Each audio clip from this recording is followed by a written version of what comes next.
এটা কি করে কি হলো? আমায় বুঝিয়ে বলুন। আমি তো জানতাম না আপনি আমার কাছে থাকবেন। শুনুন। চোখ রাঙিয়ে বললাম আমি। আয়েশ আমার চোখের দিকে তাকিয়ে থেকে হাসিটা প্রসারিত করে আমার হাত নিয়ে গিয়ে ওনার বুকে লাগিয়ে বললেন, এভাবে চোখ রাঙিও না নেশা পাখি, বুকে গিয়ে লেগে যায় সরাসরি। আমি সোজা হয়ে তাকালাম বাইরের দিকে। কাঁচ ভেদ করে বাইরের পরিবেশ স্পষ্ট।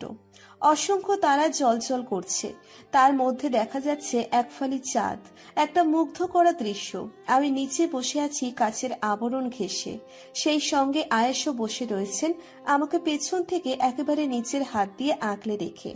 অনেকের নিজের প্রিয় মানুষকে নিয়ে অনেক ইচ্ছে থাকে। তার মধ্যে অন্যতম হলো প্রিয় মানুষটার সঙ্গে রাতের আকাশ দেখা। এটা সবচেয়ে সুন্দর একটি স্বপ্নের মধ্যে একটি, যেটা অজান্তেই পূরণ হয়ে যাচ্ছে। কিন্তু আমার মনের মধ্যে জমে রয়েছে এক পাহাড় সমান অভিমান। তাই একটা কথাও বলছি না আমি। বন্ধ বন্ধ লাগছে না জায়গাটা? হাওয়া দরকার। ওয়েট, আমি সামনের কাঁচ খুলে দিচ্ছি। বলেই হাত বাড়িয়ে সামনের কাচের জানালা খুলে ফেললেন আয়াস। সাথে সাথে ঠান্ডা হাওয়া ছুঁয়ে গেল আমাদেরকে। চোখ বন্ধ করে ফেললাম আমি। আবারও আমাকে একই রকম ভাবে ধরে রাখেন আয়াস। ওপরে লাল রঙের একটা সফট লাইট জ্বলছে। সেই আলোতে ওনার লোমশ হাত আমার হাতের উপর দেখতে পাচ্ছি। আরেকবার একটু চোখ রাঙিয়ে তাকাও তো, একটু ভালো করে দেখি। আফটার অল এই কারণেই তো তোমার চোখের অপারেশন করানো। Remember, I am big selfish man.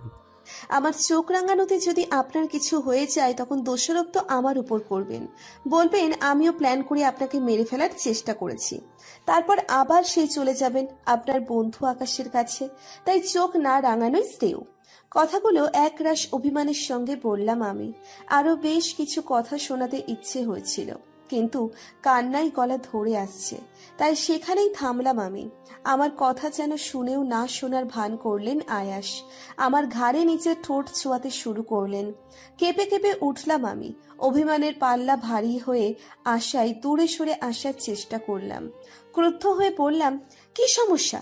এমন আচরণ করছেন কেন? আমার কাছেই বা কেন এসেছেন? যান না আকাশের কাছে। আপনার সব সমস্যার সমাধান, যার কারণে আপনি আমাকে অবিশ্বাস করলেন। উপস, এত রাগ তো আমি কখনো দেখিনি তোমার। নাকি অভিমান হলো? অভিমান হবে কেন? আমি আপনার কে? আমার প্রশ্নে গাল টিপে ধরলেন আয়াস। ঝাঁকিয়ে বললেন, everything. You are my everything. একটু থামলেন উনি। আমিও কোনো জবাব দিলাম না। বিষণ্ণ মুখে অন্যদিকে চেয়ে রইলাম। আয়াস আবারও থমথমে কণ্ঠে বলে উঠলেন, আমি আর ইঞ্জেকশন নেবো না নেশা পাখি। I trust you. আর তখনকার ব্যবহার মাথায় ব্যথার জন্য ছিল। কিছু বাজে বাজে বলছিলাম আমি জানি না। তুমি তো জানো আমি একটু পাগল টাইপের। একটু তো মানিয়ে নিতে পারো নাকি? একটু থামিয়ে দিতে পারতে আমাকে। কি করে থামতাম? যে করে হোক ধমক দিয়ে মেরে যা ইচ্ছা করে হোক চুপ করাতে। এভাবে চলে আসার কি দরকার ছিল? তুমি জানো না আমার তুমি ছাড়া এই পৃথিবীটার কেউ নেই? তাহলে কেন ছেড়ে চলে আসো বারবার? তুমি যদি মায়ের মতো ছেড়ে চলে যাও তাহলে বেঁচে থাকার কোনো মানে থাকবে না আমার কাছে। তুমি সেই জায়গায় আঁকড়ে ধরলে আমি নিজের জীবন উপভোগ করতে চাই। তুমি সে যা ছোঁয়াতে আমার মন মাথা মস্তিষ্ক সব শান্ত হয়ে যায়। তুমি হারিয়ে যেও না। আমার কাছে নিচু করে মাথা রাখলেন। ওনার চুল আমার ঘাড়ে সুরসুরি দিয়ে যাচ্ছেন। ওনার কণ্ঠে আমি অসহায়তা অনেকাংশে অনুভব করে ফেলেছি। লোকটার তো সত্যিই কেউ নেই। একটা মানুষ তো সারা জীবন একা বাঁচতে পারে না। সেই কারণেই তো সৃষ্টিকর্তা আমাদের জীবন সঙ্গী দিয়েছেন। আয়াস এবার মাথা তুললেন। আমার গাল চেপে ওনার দিকে ঘুরিয়ে বললেন, কিন্তু হ্যাঁ, জোর করে আটকেও রাখবো না তোমায়। তবে একটা বছর না চাইলেও আমার সঙ্গে থাকতে হবে তোমায়। তারপর যদি তুমি সত্যি চলে যেতে চাও বা আমার মতো জঘন্য লোককে নিয়ে জীবনসঙ্গী হিসেবে মেনে নিতে না পারো, তাহলে স্বইচ্ছায় আমি তোমার বন্দি খাঁচা থেকে পাখিকে যেভাবে মুক্ত করে ঠিক সেভাবেই আমি তোমাকে মুক্ত করে দেবো। কিন্তু এই এক বছর শুধু আমার সময় থাকবে। এই সময়টা একান্তই আমার। না চাইতেও ভেতরে যেন একটা চাপা দুঃখ মাথা চাড়া দিয়ে উঠল। এক পর্যায়ে বুঝতে পারলাম আমার ভেতরটা কাঁপছে। অদ্ভুত লাগছে। মনে হচ্ছে ভেতরে ভেতরে পুড়ে যাচ্ছি ওনার কথায়। কেন এত অনুভূতি? কেন এত বিরহ মনের অন্তরে? একই তবে সংকেত দিচ্ছে যে মন আয়েশের থেকে দূরে যেতে চায় না। কানের লতিতে ঠোঁটের স্পর্শে ভাবনার সুতো ছিঁড়ে যায়। হাতে থাকা ইঞ্জেকশনের ব্যাগটা ধরেছিলাম, সেটা পড়ে যায়। আমাকে নিচের দিকে ঘুরিয়ে নেন আয়াস। আমি লজ্জায় ইতিমধ্যে নুইয়ে ফেলেছি নিচের মাথা। কান গরম হয়ে গিয়েছে। আমি সরে যেতে চাইলেই কাছে দুটো হাত দিয়ে আমায় নিচের হাতের বন্ধনে আটকে ফেলেন। ফিসফিসিয়ে বলেন, It's time to do something special, my love. বলেই আমার দিকে এগিয়ে এলেন উনি। গরম নিঃশ্বাসের উত্তাপ ছুঁয়ে দিচ্ছে আমার গলা, রগে রগে শিরশির করে উঠছে। ঠোঁটে ঠোঁট জোড়া চোয়াতে যাবেন, তৎক্ষণাৎ একটা বিদঘুটে গন্ধে নাক কুচকে এলো আমার। মুখ অন্যদিকে সরিয়ে ফেলতেই আমার গালে চুমু খেয়ে বসলেন উনি। অতপর বিরক্ত হয়ে বললেন, এটা কি হলো? সিগারেটের গন্ধ বেরোচ্ছে না? আপনি সিগারেট খেয়েছেন? আক্রোশ নিয়ে বলে উঠলাম আমি। আয়াস আয়াস সোজা হয়ে বসলেন, স্বাভাবিকভাবে বললেন, ওই তো খেয়েছি, বেশি না, 8-10টার মতো, তবুও গন্ধ বের হচ্ছে। চোখ ছোট ছোট হয়ে এলো আমার। লোকটাকে এলো পাথারে কিল দিতে দিতে দূরে সরিয়ে দিয়ে বললাম, ছি, ওই ঠোঁট দিয়ে আমি কিস করতে দেব না, দূরে সরুন। গেঞ্জি থেকেও গন্ধ বেরিয়ে আসছে, দূরে সরে থাকুন। এর আগেও খেয়েছি, তখন তো দূরে সরতে বলনি। এবার চক্ষু চড়ক গাছ আমার, নাক সিটকে এলো। অবশ্য পারফিউম লাগিয়ে আসতাম, আজ মনে নেই। এবার দুটো হাত ধরে বুকে ধরে ওনাকে সরিয়ে দিলাম আমি। ছি, বাজে লোক, সিগারেটখোর লোক, স্টে অ্যাওয়ে ফ্রম মি। তোমার কি মনে হয় না তুমি টিপিক্যাল বউ হয়ে যাচ্ছ? আবার বউ হওয়ার ইচ্ছে? এবার থেমে গেলাম আমি, অবাক চোখে তাকালাম আয়েশের দিকে। থতমত খেয়ে বললাম, না, আসলে আমি সিগারেটের গন্ধ সহ্য করতে পারি না। আর সেই ঠোঁটে সিগারেট ধরে আমায় টাচ করেছেন তো ভালো হবে না, দূরে থাকুন। সিগারেট টাচ না করলে তুমি আমাকে নির্দ্বিধায় টাচ করতে দেবে বলো? ভ্রু নাচিয়ে বাঁকা হেসে বললেন আয়াস। নাক ফুলিয়ে বললাম, আপনি জেনে শুনে অদ্ভুত কন্ডিশন দেন তাই না, যাতে আমি মানতে না পারি? হ্যাঁ, সেটা বলতেই পারো। আমি একটু এক্সট্রা অ্যাডভান্টেজ নিতে পছন্দ করি। কিন্তু আমি আপনাকে অ্যাডভান্টেজ দেব না। গেঞ্জি পাল্টে আসুন, নয়তো সরুন। আমার কথা কানে না নিয়ে আমার কোলে শুয়ে পড়লেন আয়াস। আমি রাগী চোখে তাকাতেই উনি চোখ বন্ধ করে বললেন, এভাবে তোমাকে ছোটখাটো বাঘিনী লাগেনি সবাইকি? চোখ মুখ আবার স্বাভাবিক করে ফেললাম আমি। আয়াস সঙ্গে সঙ্গে নিস্তেজ হয়ে এলেন আর আমায় উপর হয়ে শুয়ে আমার কোমর পেঁচিয়ে ধরে চোখ বন্ধ করে নিলেন। বিড়বিড় করে বললেন, আমার মাথা যন্ত্রণা এখনো থামেনি, শুধু তোমার কথা ইঞ্জেকশন ছাড়া রয়েছে। আর ইঞ্জেকশন নেব না আমি, বিলিভ মি। শুধু তুমি কাছে থাকবে, আমার একেবারে কাছে। 1 ইঞ্চিও দূরে সরবে না। পাগলামি করলে মারবে, ঠিক আছে? বলেই চুপ করে গেলেন উনি। আবার আমার হাত ধরে নিচে মাথার উপর রেখে নীরব হয়ে গেলেন। আমি ধীরে ধীরে ওনার মাথার চুলে হাত বুলিয়ে দিতে লাগলাম। মাথার চুলে কোনো কালার করা নেই, আর বেশ সিল্কি। নিজের চুলেরও যথেষ্ট যত্ন করেন, সেটা দেখেই বোঝা যায়। একটা সময় ঘুমে তলিয়ে গেলেন উনি। বাচ্চাদের মতো আমার ওড়না নিজের হাতের সঙ্গে বেঁধে ঘুমোচ্ছেন, যেন আমি দূরে চলে যাচ্ছি। এমন অদ্ভুত কর্মকাণ্ডে আমার সত্যিই হাসি পায়। ঠোঁটে ঠোঁট টিপে হেসে আমি ঘাড় ঘুরিয়ে আকাশের দিকে তাকালাম। একটুখানি চাঁদের আলো আয়েশের মুখে পড়ছে। চেহারায় উজ্জ্বলতা বেড়েছে ওনার। কি সুন্দর একটা মুখ! এই মুখের আড়ালে রাগ, পাগলামি, উন্মাদনা, জেদে ভর্তি, সেটা কি বোঝাই দায় আছে? মুচকি হাসি বেরিয়ে এলো আপনা আপনি। চাঁদের দিকে তাকিয়ে আপনা আপনি বলে উঠলাম, জীবনটা কোন গন্তব্যে ছুটে চলেছে আমার। এমন একটা লোকের ভালোবাসা পেয়ে বসলাম, যার সঙ্গে আমার আকাশ পাতাল ব্যবধান, যার সঙ্গে আমার মিলিত হবার কোনো সম্ভাবনাই ছিল না। কি করে তার সঙ্গে আমার ভাগ্য জুড়ে গেল? আর 1 বছর পরই বা কি হবে আমার জীবনের উদ্দেশ্য? নীলাদ্রকে নিয়ে বাঁচার স্বপ্ন দেখেছিলাম, কিন্তু আজ ওর জন্য কেন বিন্দুমাত্র কষ্ট হয় না? সেটা কি ছিল আমার কিশোরী জীবনের আবেগ? চাঁদের থেকে চোখ সরিয়ে অ্যাপার্টমেন্টের নিচে নানান রকম বড় বড় পাতাবাহার গাছের দিকে চোখ বুলিয়ে নিলাম। রাতের পরিবেশ বেশ স্নিগ্ধময় হয়। এই গাছ ও লতাপাতার কাছেই আচমকা কারো অবয়ব দেখে মনোযোগ দিলাম সেখানে। প্রথমে বিষয়টা স্বাভাবিকভাবে নিলেও কয়েক মুহূর্তে বুঝতে পারলাম সেখানে থাকা লোকটি আমাদের দিকেই তাকিয়ে আছে। কিছুটা আঁতকে উঠে আয়েশের দিকে তাকালাম। কে ওই লোক? কেমন যেন চেনা চেনাও লাগছে। আমাদের ফ্ল্যাট প্রায় 7 তলায় হওয়ায় কারণে কিছুই স্পষ্ট না। মনে মনে ভীতি সৃষ্টি হলো। আয়াসকে ডাকতে গিয়েও ডাকলাম না। ওনার নাকি মাথার যন্ত্রণা করছিল। এখন ডাকলে যদি সমস্যা হয়? লোকটার থেকে নজর সরিয়ে আয়েশের দিকে নজর দেওয়ার চেষ্টা করেও পারলাম না। ভয় আর কৌতূহল দুটো একসঙ্গে কাজ করছে। দেখার আগ্রহ বাড়ছে। কে ওই লোক? নিজেকে দমিয়ে না রাখতে পেরে আয়েশকে সাবধানে শুইয়ে দিলাম আমি। ব্যালকনিতেও বেডের মতো কভার থাকায় সমস্যা হলো না। কুশনে ওনার মাথা রেখে আস্তে করে নিজের ওড়না ছাড়িয়ে হাঁটা দিলাম বাইরের দিকে। দরজা খুলে বেরিয়ে এলাম, সিঁড়ি দিয়েই নামলাম। আস্তে ধীরে সিঁড়ি দিয়ে নামছি আর ধাপে ধাপে প্রতিটা ফ্লোরে থাকা জানালা দিয়ে অজানা লোকটার দিকে তাকাচ্ছি। 2 নম্বর ফ্লোরে এসে লোকটার উপর নজর দিতে হাত পা ঠান্ডা হয়ে এলো আমার। নীলাদ্রকে দেখে ঘামতে শুরু করলাম। গতবার সে মৌখিক তালাক দিতে বলেছিল, আজ কি বলার জন্য এসেছে আর কি করে জানলো আমি এখানে থাকি? সে ইশারায় আমায় ডাকছে। মনে হলো তার সঙ্গে কথা বলে সব মিটিয়ে নেওয়া দরকার, তাই নিচে নেমে এলাম। নিচে নামতেই অ্যাপার্টমেন্টের পেছনের দিকে টেনে নিয়ে এলো নীলাদ্র। আমার কেমন জানি বিব্রত লাগলো ওর স্পর্শ। সঙ্গে সঙ্গে ছাড়িয়ে নিয়ে বললাম, তুমি এখানে কেন? কেন এসেছো? তুমি জানো আয়েশ এখন ঘুমাচ্ছেন? যদি না ঘুমিয়ে তোমায় দেখে ফেলে কি অবস্থা হতো জানো? নীলাদ্র তাচ্ছিল্যের হাসি হেসে বলল, সবসময় আজকাল আয়াস আয়াস করো কেন বলো তো? ওকে নিয়েই তোমার যত চিন্তা ভাবনা, তাই না? এখন আমি কিছুই নই। বলেই থামলো সে। আমাকে ভালোভাবে দেখে নিল। আমি ওর দিকে তাকিয়ে আছি। আমাকে কিছু বলার সুযোগ না দিয়ে বলল, হেই ওয়েট, তুমি চোখে দেখতে পাচ্ছ? হ্যাঁ, কয়েকদিন আগে আমার অপারেশন হয়েছে। গ্রেট। চোখ ফিরে পেলে, বড়লোক স্বামী পেলে, সুখ পেলে, টাকা পেলে, আর কি চাই? এসব কেমন কথা নীলাদ্র? আয়েশ এমন নন যেমনটা আমরা ভাবছিলাম। নীলাদ্র অবিশ্বাস্য কণ্ঠে বলল, এখনো ভালো হবে নাই বা কেন? রোমান্সে কমতে তো রাখছে না। চোখ মুখ জড়িয়ে এলো ওর কথা শুনে। তার কথার ধরন ভালো নয়, সেটা দেখে নীলাদ্র আবারও হাসলো। খারাপ লাগছে নাকি? নিচ থেকে সব দেখা যাচ্ছিল। তাছাড়া তোমার গলায় দাগ অনেক কিছু প্রমাণ করে। হোয়াট দ্য হেল নীলাদ্র, আমার গলার দিকে কেন নজর দিচ্ছ তুমি? যা ভাবছো তা নয়। তাছাড়া তুমি কক্সবাজার ফিরে যাও, এভাবে আমার পিছু নিও না, লাভ নেই।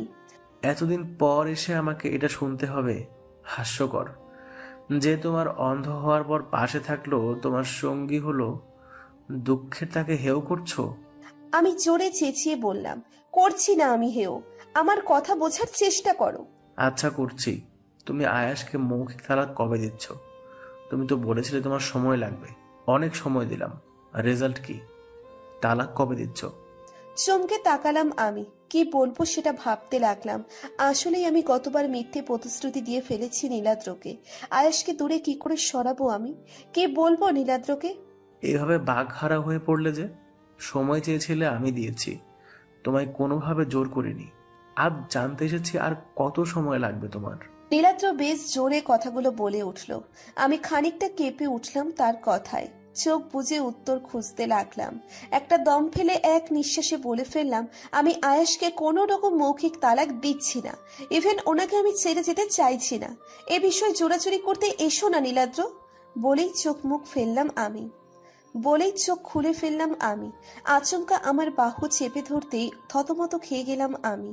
ওর স্পর্শে অস্বস্তি যেন রন্ধ্রে রন্ধ্রে ছড়িয়ে পড়ল। আমায় ঝাঁঝিয়ে বলল, তাহলে কি হলো তোমার কথার?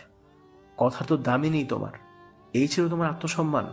আমি নিজের আত্মসম্মান বজায় রাখতে জানি, তোমার থেকে জ্ঞান নিতে চাইছি না।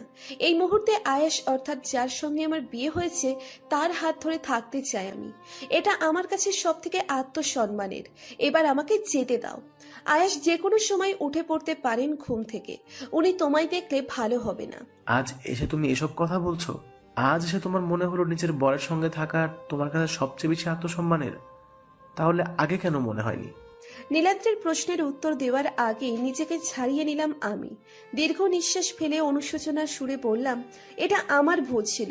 আমি ভুল স্বীকার করছি, কারণ আমি তখন আয়েশকে ভুল বুঝেছিলাম। এখন যখন আমি বুঝতে পারছি মানুষটা ততটা খারাপ নয়, ওনার জীবনের অতীত নিয়ে উনি আজও এতটাই ডিপ্রেসড যে উনি কখন কি করেন বোঝেনি না। একটা কথা কি জানো, মানুষ খারাপ হয়ে জন্ম নেয় না, তাকে খারাপ বানানো হয়। আর খারাপ বানানোর পিছনে আমাদের এই আশেপাশের পরিবেশ, মানুষের ঘটনাই দায়ী থাকে। আমার কাছে এখন এসে মনে হচ্ছে বিয়ে করা স্বামীকে ফেলে রেখে প্রেমিকের সঙ্গে হাত ধরে চলে যাওয়াটা ঠিক নয়। একবার হলেও তাকে বোঝার বা শোধরাবার চেষ্টা তো করাই যায়। আর আমার কি মনে হয় জানো, আমি এই শোধরানোর চেষ্টায় সফল হচ্ছি। অনেক রাত হয়েছে, তুমি ফিরে যাও, আমি যাচ্ছি। বলেই নীলাদ্রের পাশ কাটিয়ে যেতে শুরু করলাম আমি। 2 ধাপ পা ফেলেই আবারও পিছু ফিরে বললাম, অযথা ঢাকায় পড়ে না থাকাই ভালো। আমার মনে হয় তোমার ফিরে যাওয়া উচিত। আর না ফিরে যেতে চাইলেও সমস্যা নেই, শুধু আমার পিছু করা ছেড়ে দাও প্লিজ। আরো কয়েক ধাপ পা ফেলে চলে আসতে নিলাম, তৎক্ষণাৎ বেশ শক্তভাবে পেছন থেকে আমার হাতটা ধরে নিল নীলাদ্র। মনে হচ্ছে এবার আমার হাতের ভিতরের সব হাড় ভেঙে যাবে। চোখ মুখ ব্যথায় জড়িয়ে এলো। আমার হাত ছাড়ো, কি করছো তুমি? যেতে দাও আমাকে। এটা কেমন অসভ্যতা নীলাদ্র? অসভ্যতার কি দেখলে আনিশা? এই তো কয়েকদিন আগেই তো আমার হাত ধরে পালিয়ে আসতে চাইতে, এখন আমি নিজ থেকে হাত ধরছি বলে অসভ্য হয়ে গেল? হ্যাঁ, বিবাহিত নারীর হাত পরপুরুষ ধরা উচিত নয়। এতে বিবাহিত নারীর অস্বস্তি লাগে, এটা বোঝা উচিত। কথা না বলতে চাইলেও যেন অজান্তে মুখ দিয়ে বেরিয়ে এলো। কথাটা কিভাবে বললাম সেটা নিজেরও জানা নেই আমার। তবুও নীলাদ্র ঠাই আমার হাত ধরে থাকলো। আমার হাত আরো শক্ত করে মুচড়ে ধরতেই ওর ফোনের মেসেজের টোন বেজে ওঠায় আমার হাত ছেড়ে দিল সে। আমি নিজে থেকে ছিটকে দূরে এসে হাঁপাতে লাগলাম। এই নীলাদ্র সম্পূর্ণ পাল্টে গিয়েছে। আগে আমার মতের বিরুদ্ধে কখনো স্পর্শ করার কথা ভাবেওনি। আজ থেকে ওকে ভয় লাগছে আমার। ভয়াতুর দৃষ্টিতে ওর দিকে চাইলাম। ওর মনোযোগটা ফোনে, যেন খুব গুরুত্বপূর্ণ কোনো কিছু দেখছে। কয়েক সেকেন্ড বাদেই ফোনটা পকেটে নিয়ে শান্ত কণ্ঠে বলল, আই এম সরি আনিশা, তুমি ঠিক, আমি ভুল। ঠিকই তো, এখন আমায় তোমার স্পর্শ করা উচিত নয়। আমি আর তোমায় ফলো করব না। যেটুকু আশা ছিল সেটা ভেঙে চুরে দিলাম। আশেপাশে পাবে না আমায়। ভালো এটাই হবে তোমার, আমার আর আয়েশের পক্ষ থেকেও। আমিও ক্ষমা প্রার্থী তোমার কাছে। বলেই ভয় মুখ ঘুরিয়ে নিয়ে দ্রুত পায়ে হেঁটে চলে এলাম। আর পিছনে ফিরে তাকানোর সাহসটা হলো না আমার। ঢোক গিলে এক প্রকার ছুটে এসে অ্যাপার্টমেন্টের লিফটের সুইচ চাপলাম। যদিও একা লিফটে উঠতে ভয় লাগবে, তবুও তাড়াতাড়ি যেতে চাই আমি। লিফটের দরজা খুলতেই যেন ভিতরে পা রাখতে যাব, সাদা আলোয় চকচক করে উঠল একটা স্পর্শ পুরুষের চেহারা। ভয়টা যেন বেড়ে দ্বিগুণ হয়ে গেল। এক আকাশ বিস্ময় নিয়ে আয়েশের মুখের দিকে চেয়ে থাকলাম। আমায় আরো হতবিহ্বল করে দিয়ে আয়েশ স্মিত হেসে বললেন, তাড়াতাড়ি এসে ভেতরে, লিফট বন্ধ হয়ে যাবে তো। আপনি আপনি তো ঘুমিয়েছিলেন আয়েশ। কখন ঘুম ভেঙেছে আপনার? আয়েশের ভাবান্তর হলো না। লিফটের চকচকে দেওয়ালে ঠেস লাগিয়ে বুকে দুটো হাত জড়িয়ে দাঁড়িয়ে রয়েছেন উনি। মুখে এখনো সেই হাসি। অন্য সময় হলে হাসিটা আমার কাছে স্বাভাবিক ও সুন্দর লাগতো, কিন্তু আজ ভয়ানক লাগছে ওনার হাসি। আচমকা উনি এগিয়ে এসে আমার হাত ধরে টেনে লিফটের ভিতরে ঢুকিয়ে নিলেন। সঙ্গে সঙ্গে লিফটের দরজা লেগে গেল। আমাকে নিজের বাহু ধরে জড়িয়ে নিলেন উনি। আমি পালাক্রমে ঢোক গিলে যাচ্ছি। চোখ মুখ ফ্যাকাশে কেন তোমার? মনে হচ্ছে ভূত দেখেছো। আমি কি দেখতে আগে থেকে খারাপ হয়ে গেছি? না, ওই আসলে নীলাদ্র কিন্তু বেশ ননসেন্স ছেলে, ডাফার একটা। নয়তো এত জোর জবরদস্তি কেউ করে বলো তো, তাও অন্যের বইয়ের উপর। স্থির হয়ে গেলাম এবার আয়েশের কথা শুনে। হঠাৎ মনে হলো উনি বোধহয় আমাদের কথোপকথন শুনে ফেলেছেন। তৎক্ষণাৎ ওনাকে আসল ব্যাপারটা বোঝানোর জন্য উঠে পড়ে লাগলাম। না আয়াস, আসলে ও তো শুধু দেখা করতে এসেছিল, আর এটা জিজ্ঞেস করতে এসেছিল যে। মাথা নাড়িয়ে আমার ঠোঁটের উপর আঙ্গুল দিয়ে চুপ করে দিল আয়াস। মুচকি হেসে একটু নিচু হয়ে বললেন, কোনো অজুহাত দেওয়ার প্রয়োজন নেই, আমি সব শুনেছি A to Z। বাগিস তুমি বলেছো যে আমার সঙ্গে থাকতে যাও, সে কারণে ডাফারের সঙ্গে তুমিও বেঁচে গেলে। আমি তো হাতে থাকা একটা লোহা লাঠি নিয়ে যাচ্ছিলাম সবে। আজ আমার হাতে খুন খারাপি হয়ে যেত, সেটা তুমি বাঁচিয়ে নিলে নিশা পাখি। বলেই আমায় নিজের বুকের সঙ্গে জড়িয়ে নিলেন আয়াস। আমার ঘাড়ে নিচে ঠোঁট জোড়া দিয়ে অসংখ্য চুমু দিয়ে তৃপ্তিদায়ক কণ্ঠে বললেন, তুমি কি জানো আজ আমি খুব খুশি? তাই? কিন্তু কেন? তোমার জন্য। আজ তুমি আমার আর নীলাদ্রের মাঝে আমাকে বেছে নিয়েছো। যেন আমি হাতে চাঁদ পেয়েছি, কিন্তু তুমি আমার চাঁদের থেকে কম কিছু নও। আর এই চাঁদকে আমি নিজের সঙ্গে বেঁধে রাখবো, ছেড়ে দেবো না এক মুহূর্তের জন্য। আমি হেসে দিয়ে বললাম, আপনার সঙ্গে থাকবো বলেছি, ভালোবেসে থাকবো সেটা তো বলিনি। তাহলে তো খুশি কিসের মিস্টার রাইহান? ও তুমি বুঝবে না, বিয়ের আগে তুমি বলেছিলে তুমি নীলাদ্রকে ভালোবাসো। সেই হিসেবে ধরতে গেলে আজও তুমি তাকে ভালোবাসতে। তাহলে ওর হাত ধরে চলে যেতে হয়তো, ওর কথা মানতে, কিন্তু তুমি তা করনি। তুমি আমাকে ভালোবাসো, বলো কিংবা না বলো, আমি তোমার কর্মকাণ্ডে বুঝে নেবো যে তুমি আমায় ভালোবেসেছো। লিফটের দরজা খুলে গেল। আমরা পৌঁছে গেছি 7 নম্বর ফ্লোরে। আয়েশ আমায় ছেড়ে দিয়ে আমার হাত ধরে বেরিয়ে এলেন। ডান দিক দিয়ে এসে দরজা খুলে ঢুকে পড়লাম আমরা। ঘরে ঢুকতেই অতিরিক্ত আলো চোখে পড়তেই চোখ বুজে ফেললাম আমি। কেমন জানি লাগছে চোখে, একটু জ্বালা পোড়া করছে চোখে। হাত দিয়ে চোখ ঢেকে ফেলতেই আয়েশ কিছুটা ঘাবড়ে গেলেন। সব লাইট অফ করে দিয়ে সফট আর নীল লাইট জ্বালিয়ে দিল, আর চোখের ওপর থেকে হাত সরিয়ে আমায় এক হাত দিয়ে জড়িয়ে নিলেন আয়াস। ওকে? তোমার চোখে তো প্রবলেম হচ্ছে। একটু জ্বালাপোড়া করছে আয়াস। এটা মনে হয় দিনের বেলা এমনি ঘর থেকে বেরিয়েছিলে, আবার পিছু নিয়ে সে কারণে মনে হচ্ছে। তোমার বলেছিলাম তো যে অতিরিক্ত আলোর দিকে আসবে না। এত অবাধ্য কেন তুমি? ধমকের সুরে বলে উঠলেন আয়াস। আমি উত্তরে অসহায় মুখে বললাম, আমি তো আপনার জন্যই। আমার জন্য অনেক ভেবেছো তুমি, এখন একটু নিজের জন্য ভাবলে খুশি হব। চলো ঘরে চলো। আমায় হাত ধরে নিয়ে এলেন ঘরে। বেডে বসিয়ে দিয়ে টিমটিমে আলো জ্বালিয়ে দিলেন। এই ঘরে উজ্জ্বল আলো চালানোর ব্যবস্থা নেই। লাল লাইটের ওপর হার্ট শেপের আবরণ দেওয়া। আমার চোখ দিয়ে পানি পড়তেই অস্থির হয়ে উঠলেন আয়াস। দ্রুত ডক্টরকে কল করে জেনে নিলেন এই পরিস্থিতিতে কি করা উচিত। সারাদিনে কিছু খেয়েছো? নীরব চোখে তাকালাম, যদিও ওনাকে ঝাপসা দেখছি। আমার তাকানোর মানে বুঝে নিলেন উনি। প্রথমে চোখে একটা ড্রপ দিয়ে চলে গেলেন খাবার আনতে। আমি চোখ বুজে বসে রইলাম। একসঙ্গে খেয়ে আমায় শুইয়ে দিলেন আয়াস। আমার চোখের পাতায় চুমু খেয়ে এসি টেম্পারেচার বাড়িয়ে দিয়ে আমার পাশে শুয়ে পড়লেন উনি। বাড়িতে একটাই বেডরুম হওয়ার কারণে বর্তমানে আমাদের একই বিছানায় থাকতে হয়। আমিও তাতে আপত্তি করিনি, কারণ আপত্তি করার সব রাস্তা তো আয়াস নিজে বন্ধ করে দিয়েছেন। পাশে একটা পুরুষ ঘুমিয়ে থাকা যেন অন্যরকম অনুভূতি। যতই হোক সে স্বামী, রাত কাটানোর ব্যাপারটা সম্পূর্ণ আলাদা। অদ্ভুত সেই মুহূর্ত, কিছুটা ভালো লাগা আর কিছুটা অস্থিরতা মিশে থাকে। গভীর রাতে যখন গভীর ঘুমে মগ্ন, তখন পাশের আয়েশের নড়াচড়া করার ঘুমটা হালকা হয়ে এলো আমার। উনি একবার এদিক আর একবার সেদিক করছেন, যেন শুয়ে থেকে শান্তি পাচ্ছেন না। আমি কোনো মতে ঘুম ছাড়িয়ে বলার চেষ্টা করলাম, কি হয়েছে, এমন করছেন কেন? আমার মাথা ব্যথা করছে, প্রচন্ড মাথা ব্যথা করছে। ঘুমটা এবার এমনিতেই ছুটে গেল। তড়িঘড়ি করে উঠে বসলাম। পাশের ড্রিম লাইটের হালকা আলোতে স্পষ্ট আয়েশের চেহারা দেখা যাচ্ছে। ফর্সা মুখটা কুঁচকে রেখেছেন উনি, আর লাল টকটকে হয়ে গিয়েছে একেবারে। চুল এক হাত ধরে টেনে ধরে রয়েছেন। আমার হাত নিজের হাতের কাছে টেনে নিলেন উনি। নিজের বুকের সাথে ঠেকিয়ে কাতর কণ্ঠে বললেন, খুব অস্থির লাগছে, কি করবো বলে দাও না। উপায় অন্তর না পেয়ে আয়েশের মাথার চুলে হাত দিয়ে বুলিয়ে দিলাম আমি। আয়েশ চোখ বুজে শুয়ে থাকলেন। আশপাশটা নীরব। একটা সময় ছটফট করতে করতে ঘুমিয়ে গেলাম আমি। মনে মনে ভেবে নিলাম কাল ডক্টরের কাছে যাওয়া দরকার।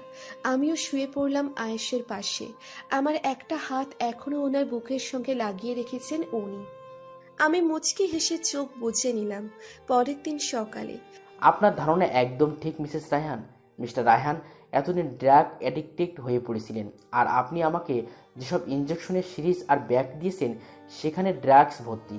আর সব ড্রাগস একেবারে মানুষের কোনো ক্ষতি করে না, কিন্তু ধীরে ধীরে আপনার মন, মাথা, মস্তিষ্ক কাবু করে নেবে। আপনি নিয়মিত যদি এটা নিতে থাকেন, তবে একদিন এই ড্রাগস না পেলে আপনি অস্বাভাবিক আচরণ করে ফেলবেন, পাগল হয়ে যাবেন, মাঝে মাঝে আপনার কিছুই মনে থাকবে না। এভাবে ধীরে ধীরে জীবনটা শেষ হয়ে যেতে পারে। ডক্টরের কথায় দীর্ঘ নিঃশ্বাস ফেলে আয়েশের দিকে তাকালাম আমি। আয়েশও আমার দিকে তাকিয়ে আছেন। ওনার দৃষ্টি বেশ তীক্ষ্ণ, যেন ভিতরে ভিতরে রেগে উঠেছেন উনি। কিন্তু কার উপর রাখছেন সেটা আমার বোধগম্য হচ্ছে না। ডক্টর থেমে আবারও বললেন, আর মিস্টার রায়হান বিগত কয়েক বছর ধরে এই ড্রাগস নিয়ে আসছেন। ওনার ভেতরে যত ক্ষতি হয়েছে তা আন্দাজ করা সম্ভব নয়। ওনাকে সারিয়ে তোলা একটু কঠিন বটে, তবে অসম্ভব নয়। তবুও যে সময়ের আগেই উনি আমার কাছে এসেছেন সেটা কিন্তু ভালো। সঠিক মেডিটেশন আর কিছু সামান্য মেডিসিন নিলেই হয়তো ঠিক হয়ে যাবেন। মাঝে মাঝে অস্বাভাবিক আচরণ করে উঠতে পারেন, ঠিক হবার আগে সেটা কিন্তু আপনাকে সামলাতে হবে মিসেস রায়হান। আমার উদ্দেশ্যে শেষ কথাটা বলে উঠলেন উনি। আমি নিচু সুরে বললাম, আমি সামলানোর সম্পূর্ণ চেষ্টা করব। আর হ্যাঁ, মিস্টার রায়হানের আরও বেশ কিছু চেক আপ করেছি, সেটা রিপোর্ট এলে বোঝা যাবে ওনার কেমন মেডিসিন আর মেডিটেশন দরকার। তবুও এখন কিছু মেডিসিন লিখে দিচ্ছি আর ঘুমের ওষুধ, এসব ওনার মস্তিষ্ক শান্ত রাখবে। আমি হ্যাঁ সূচক মাথা নাড়িয়ে আয়েশের দিকে তাকালাম। ওনার হাব ভাব ঠিক লাগছে না আমার। ওনার ঘাড়ের রগ ফুলে গিয়েছে, ভেতরে ভেতরে ফুসছেন। ডক্টরের চেম্বার থেকে বেরিয়েই আমায় অ্যাপার্টমেন্টে পৌঁছে দিয়ে দ্রুত বেরিয়ে গেলেন কোথাও। আমায় কিছুই বলে গেলেন না। সারাটা দিন আমার চিন্তায় কাটলো। বিকেলের দিকে পিহুর সঙ্গে যখন বসেছিলাম তখনই কলিং বেল বেজে ওঠায় আয়াস এসেছেন ভেবে ছুটে যায়। আর সত্যিই উনি এসেছেন। ক্লান্ত ও বিধ্বস্ত অবস্থা ওনার। ধীর পায়ে ঘরে প্রবেশ করলেন উনি। পায়ের জুতো ছুঁড়ে ফেলে দিয়ে সোফায় এসে গা এলিয়ে দিলেন। আমি চিন্তিত সুরে ওনাকে জিজ্ঞেস করলাম, কোথায় গিয়েছিলেন? মানুষকে ঠকানো কতটা সহজ, তাই না? আমার কথায় উত্তর না দিয়ে ওনার অন্য কথায় চোখ জোড়ায় স্থির হয়ে এলো আমার। হঠাৎ এসব কথা কেন বলছেন বুঝছি না আমি প্রশ্ন করলাম, এসব কথা কেন বলছেন হঠাৎ? আকাশ কলেজ লাইফে ফ্রেন্ড ছিল, এতদিনের বন্ধুত্বের এই ফায়দা তুলবে জানা ছিল না। Bloody idiot. ওর সঠিক স্থান আজ দেখিয়ে এসেছে। লোকটার সঙ্গে কি করেছেন আপনি? ও এখন পুলিশ কাস্টাডিতে। সময় মতো পার্মানেন্টলি জেলে থাকার ব্যবস্থা করে দেবো। বিশ্বাসঘাতক মানুষের কোনো ক্ষমা হয় না। বলে কিছুক্ষণ বড় বড় শ্বাস নিলেন উনি। তারপর ওনার হাতে থাকা দুটো কাগজ আমার দিকে এগিয়ে দিলেন। আমি ভুরু কুঁচকে আয়েশের দিকে তাকাতেই ইশারায় কাগজগুলো নিয়ে দেখতে বললেন। আমি ওনার কথা মতো কাগজ নিয়ে প্রথম কাগজটা খুললাম। তৎক্ষণাৎ চোখজোড়া সেখানেই থমকালো। আমি কি ঠিক দেখছি না ভুল সেটা ভাবতে শুরু করলাম। বিস্ময় নিয়ে আয়েশের দিকে তাকালাম। কাগজ হাতে নিয়ে থরথর করে কাঁপছি। আয়েশের দৃষ্টি স্থির আমার দিকে। উনি চোখের পলক না ফেলে তাকিয়ে আছেন। কিছু বলতে গিয়েও আটকে যাচ্ছি অসম্ভব বিস্ময়ে। কি বলবো তা নিয়ে দিশেহারা হয়ে পড়েছি। চারিদিকে শুধু ভাষা খুঁজে চলেছি, শব্দ খুঁজে চলেছি, মিলছে না আমার বাক্য। আয়েশ মুচকে হেসে উঠে আসেন। একেবারে আমার সামনে বরাবর দাঁড়িয়ে যান। অমনি টুপ করে এক ফোঁটা পানি কাগজের পাতায় পড়ে গেল। আয়েশ তা দেখে আমার চোখের পাতায় হাত রেখে বললেন, you crazy girl, why you cry? এখানে কি কান্নাকাটি করার মতো কিছু লেখা আছে? আমার তো সেটা মনে হচ্ছে না। আর এভাবে কান্নাকাটি করলে তো এই গুরুত্বপূর্ণ পেপারটা ভিজে যাবে। আপনি এই পেপার মানে আমি কলেজে পড়বো? আসলে আমি কিছুই ভাবতে পারছি না। ইয়েস ম্যাডাম, তুমি কলেজে পড়বে। আর হাতের এই কাগজ অ্যাপ্লিকেশন পেপার। অনেক কষ্ট করে এই অসময়ে তোমার ভর্তির ব্যবস্থা করেছি। কাঁপা কাঁপা হাতে আবারও কাগজে চোখ বুলিয়ে নিলাম। আমার কতদিনের স্বপ্ন কলেজে ভর্তি হব আর পড়ালেখা করব। অন্ধ হবার পর সেই স্বপ্ন ফিকে পড়ে যায় আমার অন্ধত্বের কাছে। তবুও মামা অনেক টাকা খরচ করে কোনো মতে এসএসসি পাশ করিয়েছেন। আর এবার আমি কলেজে পড়ব ভাবতেই খুশিতে আত্মহারা হয়ে পড়লাম আমি। আয়াস নিঃশব্দে হেসে আমার কানের কাছে এসে ধীর গলায় বললেন, একটা কাগজ পড়েই চোখের পানিতে ভাসিয়ে দেবে নাকি, না আরেকটাও দেখবে? আবারও চূড়ান্ত বিস্ময় নিয়ে হাতের পিছনে থাকা কাগজ বের করে দ্বিতীয় কাগজটা খুললাম। না জানি আবারও কি চমক রেখেছেন আয়াস। এবারের লেখাগুলো বেশ জটিল ইংরেজি, তবুও পড়ার চেষ্টা করছি। বেশ কিছুক্ষণ চোখ বুলিয়ে মনে হলো এটা কোনো কেসের অ্যাপ্লিকেশন। প্রশ্নাত্মক চেহারা নিয়ে আয়াসের দিকে তাকালাম। উনি কাগজ নিজের হাতে নিয়ে এক নাগারে বললেন, এটা কেসের অ্যাপ্লিকেশন, কোর্টে জমা দিতে হবে। আই নো কেসের অ্যাপ্লিকেশন তোমার কাছে স্বাভাবিক লাগছে, কারণ আমি লয়ার হিসেবে অবশ্যই আমার কাছে কেসের অ্যাপ্লিকেশন থাকতেই পারে। কিন্তু এটা কি কেস জানো? কি? তোমার বয়সী একটা মেয়ে দুজন ছেলের সাথে খুব বাজেভাবে রেপড হয়েছে। She wants justice.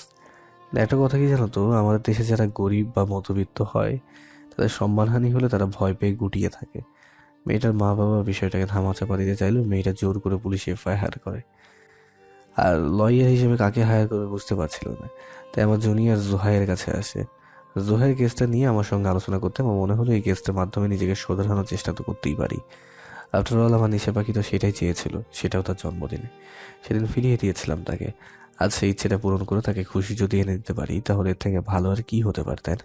নিজের মনের অজান্তেই আচমকা দুই হাত বাড়িয়ে সামনে থাকা আয়েশকে আঁকড়ে ধরলাম। পিঠে লেগে থাকা শার্ট খামচে ধরলাম। এবার চোখ বন্ধ করে ফেললাম। গড়িয়ে পড়ল এক ফোঁটা অশ্রু, যা ছিল আনন্দের এবং সুখের। সুখ বড্ড দামি জিনিস, যেটা টাকা দিয়ে পাওয়া যায় না। এটা এতটাই দামি। সুখের সময় খানিকক্ষণ, যতক্ষণ থাকে ততক্ষণ আবেশে উপভোগ করতে হয়। আমাকেও নিজের সঙ্গে আঁকড়ে ধরেন আয়াস। ফলস্বরূপ আমার পা ফ্লোরে আর থাকে না, হাওয়ায় ভাসতে থাকলাম আমি। আমার থেকে বেশ লম্বা হওয়ায় জড়িয়ে ধরাতে আমি উপরে উঠে গিয়েছি। একসময় সেই অবস্থাতেই ঘুরতে লাগলেন উনি। আমি হকচকিয়ে উঠে ওনাকে ছেড়ে দিয়েও পারলাম না। অপ্রস্তুত হয়ে ওনার কর্মকাণ্ডে ঘাড় জড়িয়ে ধরলাম। অন্য হাত ওনার বুকে রেখে চোখ খিচে বন্ধ করে বললাম, আরে কি করছেন, নামিয়ে দিন প্লিজ, আমি পড়ে যাব। আয়াস থাকতে নিশা কখনো পড়বে না, তার বদলে আয়াস পড়বে। নামান আমাকে, ছটফটিয়ে বললাম আমি। উনি আমার কানের কাছে এসে শীতল কণ্ঠে বললেন, then tell me, I you happy? আমি কিছু না ভেবেই সত্যিটা বলে দিলাম। Yes, I am happy, very very happy. ভেবেছিলাম এবার এই লোকটা আমায় ছেড়ে নামিয়ে দেবেন, কিন্তু না, উনি চিৎকার দিয়ে আমায় আরো জোরে ঘোরাতে শুরু করলেন। আমি আরো জোরে চেপে ধরলাম ওনার ঘাড়। বাচ্চারা যেমন কোনো গেমে জিতে গেলে যেভাবে চিৎকার দেয়, উনিও সেভাবেই চিৎকার দিয়ে বলে ওঠেন, আহু, অ্যাট লাস্ট আমি তার জীবনের সব থেকে বড় চাওয়া দিতে পেরেছি। ভালোবাসি, বড্ড ভালোবাসি তোমায়। জানি না আজ কেন ওনার শেষ কথার মনোমুগ্ধকর হাসি ফুটে উঠল আমার মুখে। হেসেই দিলাম। মাঝে মাঝে সবকিছু লুকিয়ে যাওয়া উচিত না, প্রাণ খুলে হাসা উচিত। রাত হয়েছে, বেশ কিছুক্ষণ হলো। আয়েশ কফি চেয়েছেন। মাথা নাকি ব্যথা করছে, সেই সঙ্গে কেস নিয়ে কিছু স্টাডিও করছেন। কারণ যেই ছেলেগুলোর বিরুদ্ধে কোর্টে ওনাকে প্রমাণ দিতে হবে তারা নাকি বড় লোকের ছেলে, সুতরাং তারাও নিশ্চয়ই নামি দামি লয়ার হায়ার করবে। কফি নিয়ে ঘরে দিতে গেলাম আমি। দরজা খুলতেই মনে হলো গতকালকের কথা। কফি ছুঁড়ে ফেলে দিয়েছিলেন উনি। সেসব ভাবনা বাদ দিয়ে নিজেকে বুঝিয়ে সুঝিয়ে ঘরে প্রবেশ করলাম। আয়েশ টেবিলে বসে রয়েছেন, চোখে একটা চশমা, কেস নিয়ে খাটাখাটি করে চলেছেন। আমার আগমন বুঝতে পেরে আমার দিকে ঘাড় ঘুরিয়ে এক পলক তাকালেন আয়াস। আমি ধীর পায়ে হেঁটে এসে কাপ নিয়ে ঠাই দাঁড়িয়ে থাকলাম। আয়াস তা থমথমে কণ্ঠে বললেন, ভয় পাওয়া দরকার নেই, কালকের মতো কফি ফেলে দেবো না, কিচ্ছু করবো না, কাছে এসো। আমি মেকি হেসে আয়েশের দিকে কাপটা এগিয়ে দিতেই আমার হাত ধরে নিচের কোলে বসিয়ে দিলেন আমায়। আমি অপ্রস্তুত হয়ে পড়তেই আমার হাত থেকে কাপ নিয়ে কফিতে এক চুমুক দিলেন আয়াস। তারপর আফসোসের সুরে বললেন, ওহো, কাল কিনা আমার বাচ্চা বউয়ের হাতের এই কফিটা মিস করে গেছিলাম। আমি ঘাড় ঘুরিয়ে সরু চোখে ওনার দিকে তাকালাম। আয়েশ ভ্রু নাচিয়ে আমার দিকে তাকাতেই টেবিলে দৃষ্টিপাত করলাম। কত কিছু বই খাতাপত্র রয়েছে এখানে। আমাকে এক হাত দিয়ে জড়িয়ে ধরে ঘাড়ে নিচের থুতনি রেখে কিছু নোটসের দিকে চোখ বোলাতে থাকলেন উনি। আমি নিচু সুরে বললাম, আমি যাই। কেন যাবে কেন? এখানে থেকে কি করব? আপনি কেস নিয়ে স্টাডি করছেন, করুন। আমি থাকলে আপনার ডিস্টার্ব হবে। আর ফুলকিকে রাতের খাবারের জন্য সাহায্য করি। নো নিড, আমার কাছে এভাবে বসে থাকবে।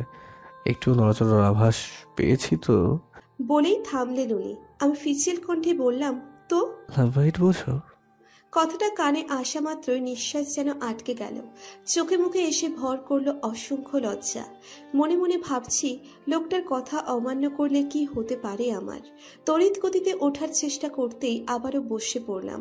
এমন ব্যক্তির শক্তির সঙ্গে নিজেকে কেমন পিঁপড়ে পিঁপড়ে লাগছে। কানের লতিতে কিঞ্চিত ব্যথা অনুভব করতেই বুঝলাম উনি নিজের কথা রাখতে শুরু করেছেন। এটা ধীরে ছিল নিশা পাখি, জাস্ট ট্রেলার।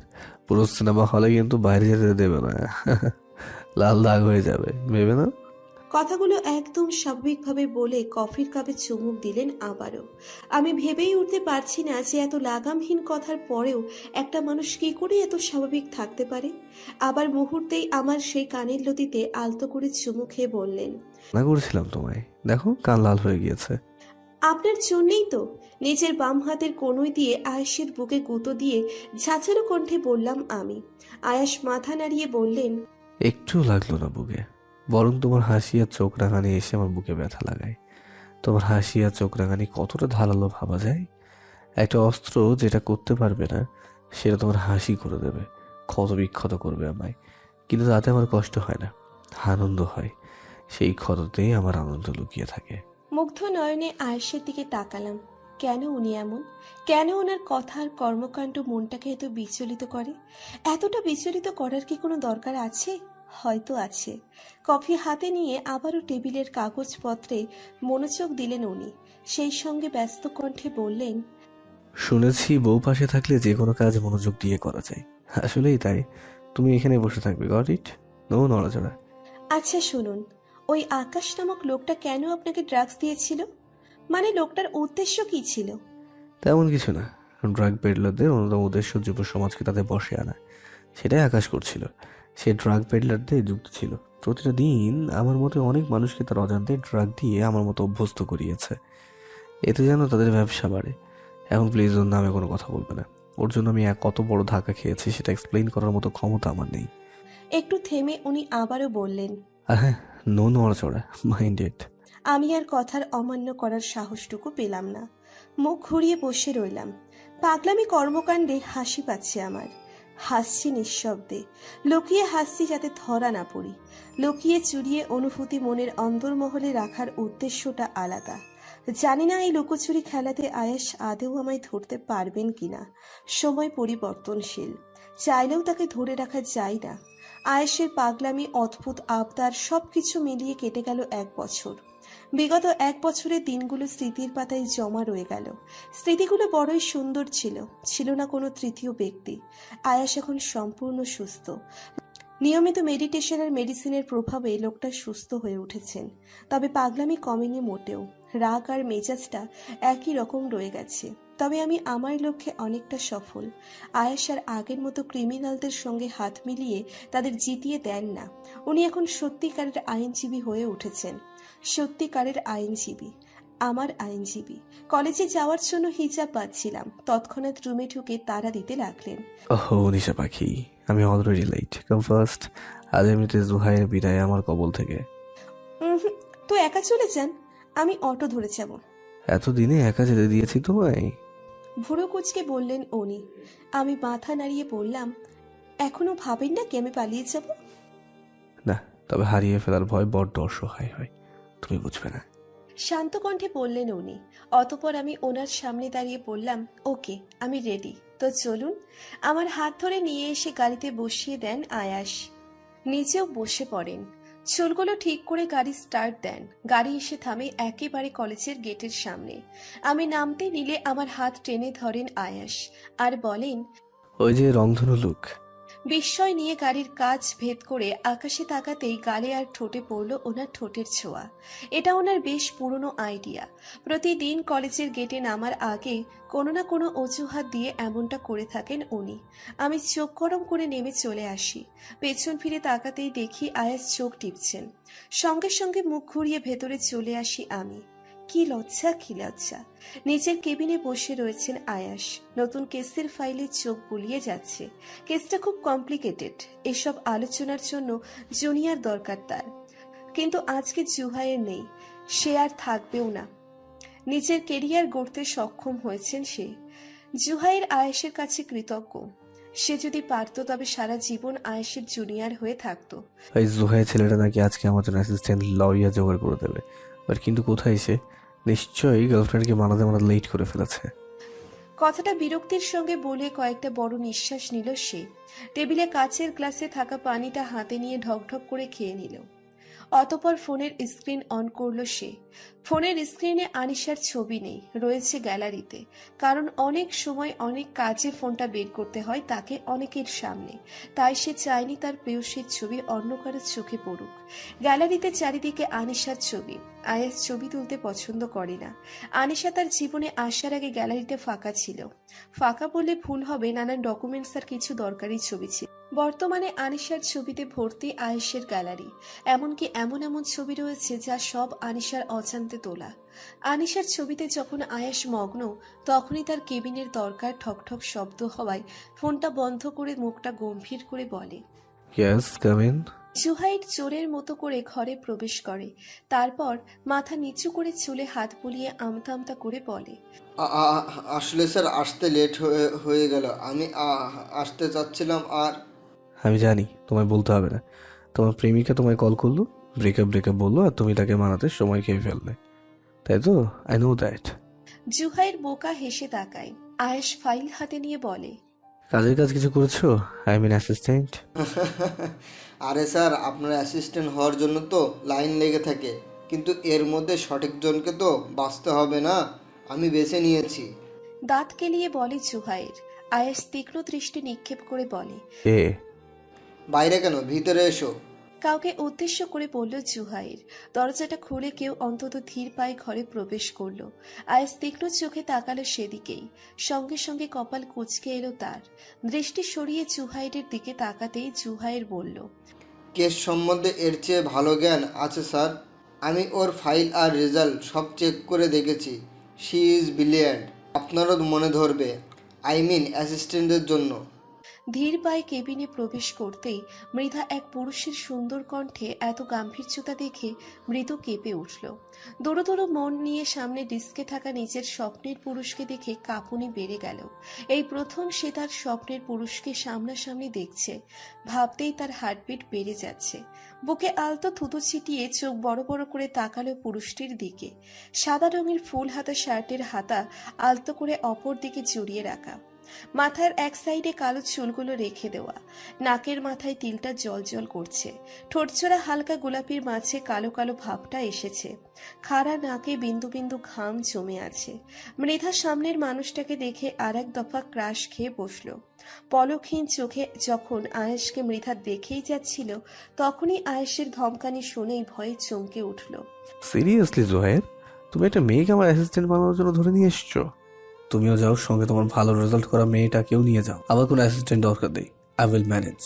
বলেই চশমাটা ড্রয়ার থেকে বের করে চোখে পরে নিল আয়াস। বিরক্তিতে তার চোখ মুখ হালকা কুঁচকে রাখা। চশমা পরাতে যেন অন্যরকম আয়াস হয়ে উঠল মৃধার চোখে। আরো বেহায়ার ন্যায় কিছুক্ষণ তাকিয়ে থেকে গলা খাকারি দিয়ে এক বুক সাহস নিয়ে 2 পা এগিয়ে এলো। এতদূর এসে সে ফিরে চলে যাবে? কখনোই না। স্যার, আমি জাস্ট একটা সুযোগ চাই, শুধু একটা, প্লিজ। আমি আপনাকে নিরাশ করব না। আমি নিশ্চয়ই আপনার মন জয় করে নেব। আয়েশ মাথা তুলে মৃধার কথার তীক্ষ্ণ চোখে তাকালো। ওর তাকানোর মানে বুঝতেই ভ্যাবাচেকা খেয়ে গেল মৃধা। জিহ্বা কেটে বলল, but I don't need you. আমি নিজের স্বার্থ ছাড়া এক পাও এগোই না বা কাউকে নিজের কাছে যুক্ত করি না। And one more thing, confidence ভালো বাট ওভার কনফিডেন্স একদমই ভালো নয়।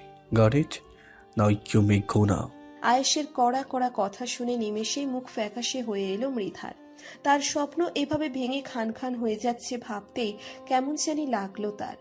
অতঃপরই কিছু একা ভেবে দাঁত কেলিয়ে বলল, স্যার, আপনি যদি নিজের স্বার্থ ছাড়া নাই নড়তেন, তাহলে এতগুলো কেস লড়ে ভালোদের সঙ্গে থেকে তাদের জাস্টিস পাইয়ে দিতেন না। আয়েশের দৃষ্টি আরো তীক্ষ্ণ হয়। অন্যদিকে তাকিয়ে স্পষ্ট জবাব দেয়, এখানেও আমার অনেক বড় স্বার্থ জড়িয়ে আছে, যেটা তুমি বুঝবে না। আর জোহায়, তুমি কি একে নিয়ে যাবে? জুহাইরের দিকে ভ্রু কুচকে বলে আয়াস। জুহাইর মৃধার দিকে তাকায়। মৃধাও অসহায় চোখে মুখে তাকিয়ে বুঝিয়ে দেয় যে সে অনেক আশা নিয়ে এখানে এসেছে। জুহাইর এবার আয়েশের দিকে তাকিয়ে ঠোঁট উল্টে বলে, ও স্যার, প্লিজ একবার সুযোগ দিয়ে দিন। আমি গ্যারান্টি দিচ্ছি আপনি নিরাশ হবেন না। জোহায়, তুমি অলওয়েজ আমার সঙ্গে কাজের সময় বলতে তুমি রাইট টাইমে এন্ট্রি নেবে। গ্যারান্টি? এই গ্যারান্টি কি কখনো কাজে লেগেছে? কখনই কি আসতে পেরেছো টাইমে? না স্যার। আয়েশের প্রশ্নে মাথা চুলকে জবাব দেয় জুহাইর। আয়েশ নিচের চেয়ারে বেশ আয়েশ করে বসে বলে, তাহলে তুমি ভাবলে কি করে এবার তোমার গ্যারান্টি দিকবে? জুহাইর কিছু বলতে উদ্যত হলেই আয়েশ ইশারায় থামিয়ে দিয়ে বলে, নো মোর এক্সকিউজ, তুমি যাও আর ওকেও যেতে বলো। মৃধা চোখ মুখ কালো করে ফেলল। তার স্বপ্ন কি পূরণ হবে না? আর যাই হোক, তার স্বপ্নের পুরুষের সঙ্গে কাজ করলে তার মনটাতে প্রশান্তি বয়ে যেত। অন্তত পক্ষে মানুষটাকে তার চোখের সামনে দেখতে পেত। সে শুধু চাই আয়েশকে দেখতে আর মাঝে মাঝে কথা বলতে এবং তার কথা শুনতে। আয়েশ ধমকে কথা বললেও তার প্রবলেম নেই, তার কানে সেটাই সুমিষ্ট হয়ে ঠেকবে। এই ভেবে মুচকি হেসে তাকায় আয়েশের দিকে মৃধা। তৎক্ষণাৎ নিচের মাথায় টোকা মেরে মনে মনে বলল, ওহো মৃধা, এত এক্সট্রা ভাবিস কেন? আগে স্যার তো তোকে রাখতেই চাইছে না, আগে স্যারকে মানাতো। এই ভেবেই আরো 2 ধাপ এগিয়ে আসে সে। এক নিঃশ্বাসে মনে যা এলো গড়গড় করে বলতে শুরু করলো, স্যার, আপনার সঙ্গে কাজ করার ইচ্ছে আমার অনেক দিনের। এমনকি আমার ফ্যাশন ডিজাইনার হওয়ার ইচ্ছে ছিল, কিন্তু হয়নি। শুধু আপনার জন্য, মানে আপনাকে দেখার পর থেকে লয়ার হওয়ার ইচ্ছেটা জাগলো। আপনার সঙ্গে কাজ করার থেকে আমি ল নিয়ে পড়ছি। প্লিজ প্লিজ প্লিজ স্যার, আপনি যা বলবেন আমি তাই করব। এমনকি আপনি যদি বলেন রাত জেগে কাজ করতে, সেটাই করব। যখন আপনি ডাকবেন তখনই ছুটে আসব। সেটা যদি আপনার বাড়ি হয় তবুও চলে আসব। আর দরকার পড়লে আপনার সকল যাবতীয় কাজ আমি করে দিব। আর এত কথা বলার পর থামল মৃধা। সে আর কিছু খুঁজে পাচ্ছে না। মাথার চুলে হাত বোলাতে বোলাতে অসহায়ের মতো আয়েশের দিকে তাকাতেই তার রাগী চোখ জোড়া দেখে ভরকে ওঠে মৃধা। বোকা বোকা হাসার চেষ্টা করেও যেন পারে না। আচ্ছা, সে কি কোনো ভুল কিছু বলে ফেলেছে? সে কি কি বলেছে সেসব মনে করতে থাকলো। তারপরই নিচের চোখ বড় বড় করে ফেললো সে। কাঁদো কাঁদো হয়ে তাকালো আয়েশের দিকে। আয়েশ চোয়াল শক্ত করে জুহাইরের দিকে তাকালো। জুহাইর কাচু কাচু হয়ে তাকিয়ে আছে। আয়েশ মৃধার দিকে ইশারা করে দাঁতে দাঁত চেপে বলল, লুক অ্যাট হার। এত বাঁচাল মেয়ে কোত্থেকে পেলে? হ্যাঁ, এই জন্য মেয়েদের পছন্দ নয় আমার। কাজ কম, কথা বেশি বলে। ওকে, মুখে চলে যেতে বলো ওকে। বলেই চশমা খুলে রেখে চোখের দুটো কোণায় আঙ্গুল রেখে চোখ বন্ধ করলো আয়াস। সে কথাগুলো বেশি জোরে বলে ফেলেছে। একে তো এত কমপ্লিকেটেড কেস, তার উপর এমন অ্যাসিস্ট্যান্ট। এমন হলে সে এই কেস জিততে পারবে না। আয়াস আর যাই হোক হার মেনে নিতে পারবে না। জুহাইর মৃধার দিকে তাকিয়ে মাথা নাড়ায়। এর অর্থ হলো সে আয়েশকে মানাতে ব্যর্থ হয়েছে। মৃধার চেহারায় ভেসে ওঠে মলিনতার ছাপ। একটু হলে কান্নাই করে ফেলতে সময় লাগবে না তার। সেই মুহূর্তেই রুম থেকে বেরিয়ে যেতে নিলেন আয়াস আচমকা পিছু ডাকে। লিসেন। মৃধা অনুভূতি শূন্য হয়ে পিছু ফিরে তাকায়। চোখে পানি ঢলঢল করছে তার। আয়াস হাত বাড়িয়ে থমথমে কণ্ঠে বলে। মৃধা আগাপাছা না ভেবে ফাইলটা এগিয়ে দেয়। ফাইলটা নিয়ে খুলে ফাইলে চোখ রাখে আয়াস। মৃধার প্রত্যেকটা রেজাল্ট ভালো করে দেখতে থাকে। রেজাল্টগুলো দেখে বেশ হতবাক হয় সে। জুহাইর এর থেকেও তার রেজাল্ট বেশ ভালো। এখন কি করা উচিত ভাবতে থাকলো সে। কিছুক্ষণ ভেবে মৃধার দিকে তাকিয়ে বলে, you was selected miss Mridha, but খুব হ্যাপি হওয়া দরকার নেই, কারণ এই কেসটাতে তোমায় আমি তুমি কেমন কাজে সেটা আমি ফলো করি, তাহলে তুমি পার্মানেন্টলি আমার অ্যাসিস্ট্যান্ট হতে পারবে। এতটুকুই যথেষ্ট ছিল মৃধার মুখে খুশির রেখা টানার জন্য। সে খুশিতে আত্মহারা হয়ে জোরে বলে উঠল, ইয়াহু, আই গট ইট। বলেই মুখ চেপে ধরে সে। নিজের ওপরই বেশ রাগ হয় তার। কেন যে মাঝে মাঝে এমন বিয়াক্কেলের মতো কাজ করে কে জানে। আয়াস নিজের ভ্রুকুটি কুঁচকে ফেলেছে। তা দেখে মৃধা মাথা নিচু করে বিনয়ের সুরে বলল, sorry sir, I am extremely sorry. Excited হয়ে পড়েছিলাম। Be serious. আর একটা কথা কম আর কাজ বেশি। Yes sir, I understand. দরকারের আগে মুখই খুলবো না। হাসি মুখে বলে মৃধা। তার মনে বইছে আনন্দের ঢেউ। গান গাইতে ইচ্ছে করছে। আহা কি আনন্দ আকাশে বাতাসে। কলেজ থেকে অ্যাপার্টমেন্টে সবেমাত্র ফ্ল্যাট খুলে ঢুকলাম আমি।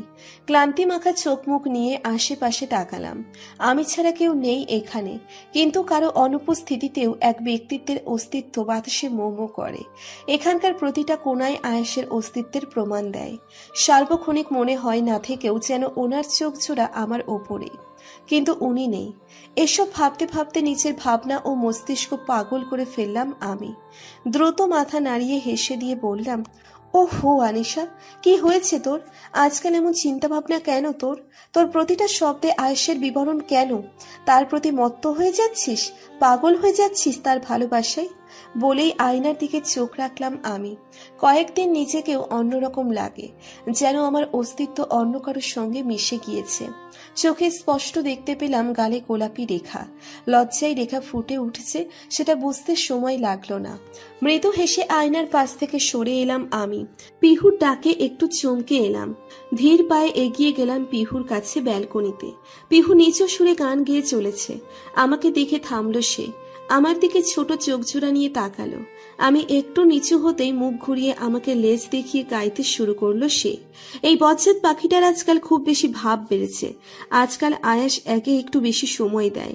সে কারণেই হয়তো ওনার মতোই ভাবওয়ালা হয়ে যাচ্ছে। আমি একটু খাঁচা ঝাঁকিয়ে বললাম, বজ্জাত পাখি, বেঈমান, এতদিন তোকে খাইয়ে পড়িয়ে মানুষ করলাম, তার এই প্রতিদান? পিহু নিজে নাম ধরে ডেকে উঠল। আমিও ভাব দেখিয়ে বললাম, আচ্ছা যা, তোকে ক্ষমা করলাম।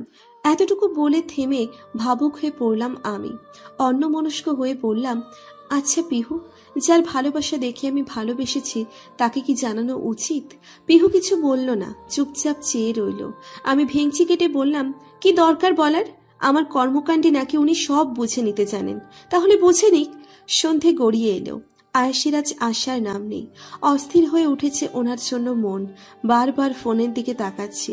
অন্যদিন লেট হলে কল করে জানিয়ে দেন, আজ একবারও কল করেননি। জানালা দিয়ে বারবার রাস্তার দিকে তাকাতে থাকলাম। আয়াস এলেন না। এতক্ষণ ভাবছিলাম আয়াস এবারের কেস নিয়ে বেশ ব্যস্ত, তাই কল করে ডিস্টার্ব করতে চাইনি। কিন্তু এবার ফোন হাতে নিতেই হলো। ফোনের লক খোলার আগেই আয়াসের নম্বর থেকে ফোন আসতেই তড়িঘড়ি করে রিসিভ করি আমি। হ্যালো আয়াস, আপনি এত ইরেসপন্সিবল কেন? হ্যাঁ, বাড়িতে একা একটা মেয়ে রয়েছে জানেন না? সরি, বাট আমি আয়েশ বলছি না। অপরিচিত গলা শুনে বুক ধক করে উঠল। কাঁপা কাঁপা গলায় বললাম, আয়েশের ফোনে আপনি কি করছেন? অ্যাডভোকেট আয়েশকে হামলা করা হয়েছে, তাও খুব জখমভাবে।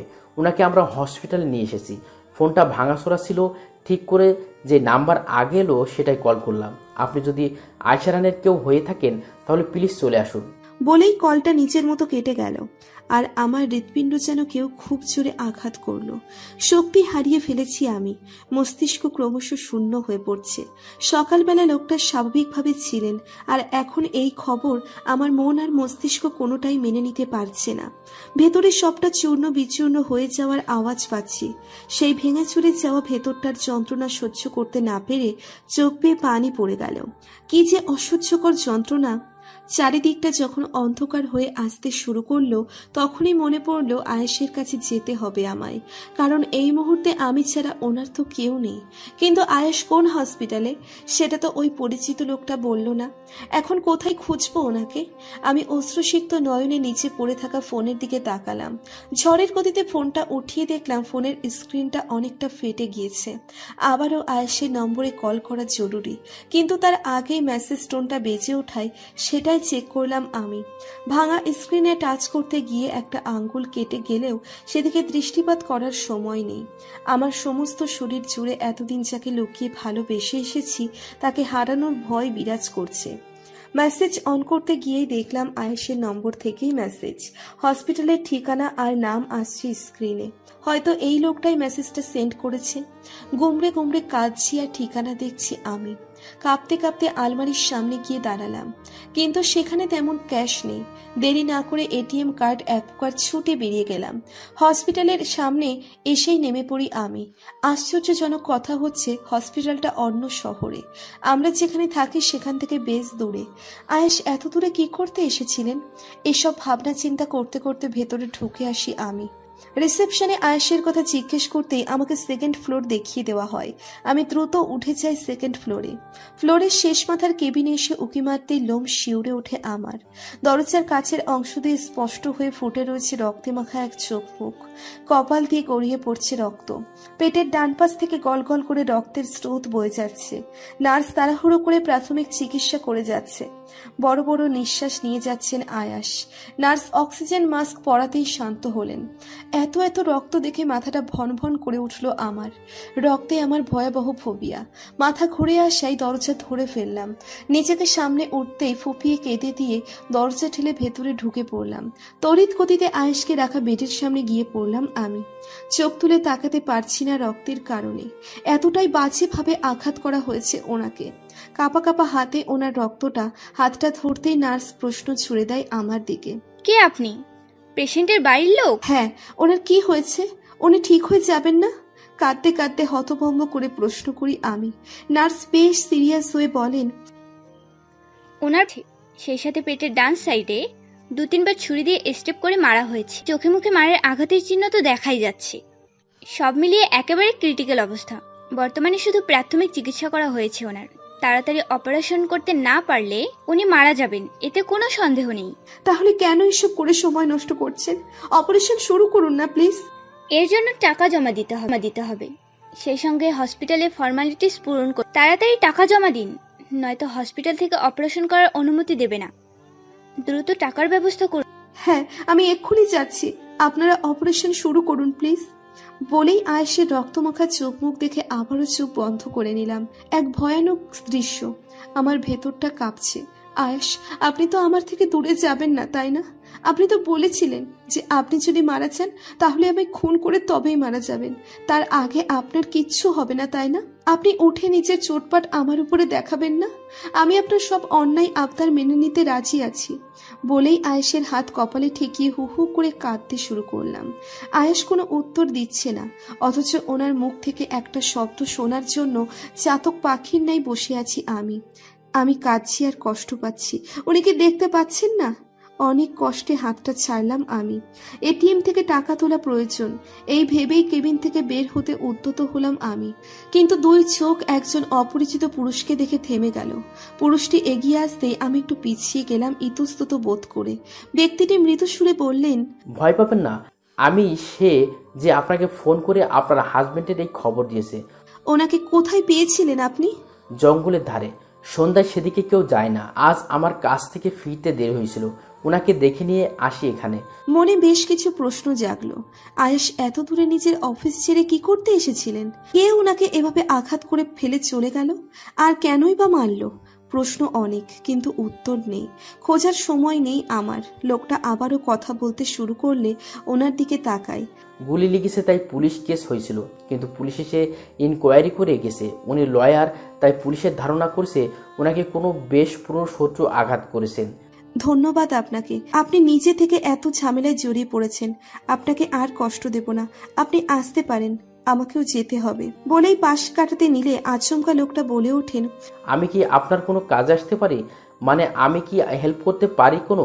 আমি মাথা নাড়িয়ে বললাম, না, আপনি বরং আপনার কাজে যান। এতটা উপকার করার জন্য অসংখ্য ধন্যবাদ।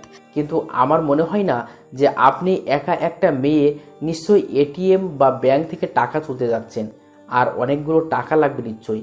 আর একা মেয়ে মানুষ টাকা নিয়ে আসবেন, এর মধ্যে বিপদ হতে পারে। আমি আপনার সঙ্গে যেতে চাই। আমি আপত্তি করলেও মেনে গেলাম। লোকটার কথা ভুলও নয়, আসলে এত টাকা নিয়ে একা আসা ঠিক হবে না, তাই আর মানা করলাম না। আমরা বেরিয়ে পড়লাম। এটিএম এর সামনে এসে দাঁড়ালাম। লোকটা বেশ দূরে দাঁড়িয়ে আছেন, যাতে কার্ডের কোড না দেখতে পান। বেশ অনেকক্ষণ পর আমার পালা আসতে টাকা না পেয়ে চমকে গেলাম। জানতে পারলাম কার্ড ব্লক করে দেওয়া হয়েছে। তৎক্ষণাৎ মাথায় আকাশ ভেঙে পড়ল। কারণ জানতে চাওয়ায় ব্যাংকে গেলাম আমরা। ব্যাংক থেকে জানানো হয় আয়েশ রাইহান সব এটিএম কার্ড ও টাকা ব্লক করে দেওয়া হয়েছে। কারণটা হচ্ছে, অভিযোগ করা হয়েছে ওসব কালো টাকা, অবৈধ ব্যবসা করে নাকি টাকা নিয়েছে সব। সেটা সলভ না হওয়া অবধি একটা টাকাও ব্যাংক বা এটিএম থেকে তোলা যাবে না। টাকাটা আমার দরকার, প্লিজ, আমার খুব দরকার। সরি ম্যাম, এই মুহূর্তে টাকা দেওয়া যাবে না, কোনো ক্রমেই না।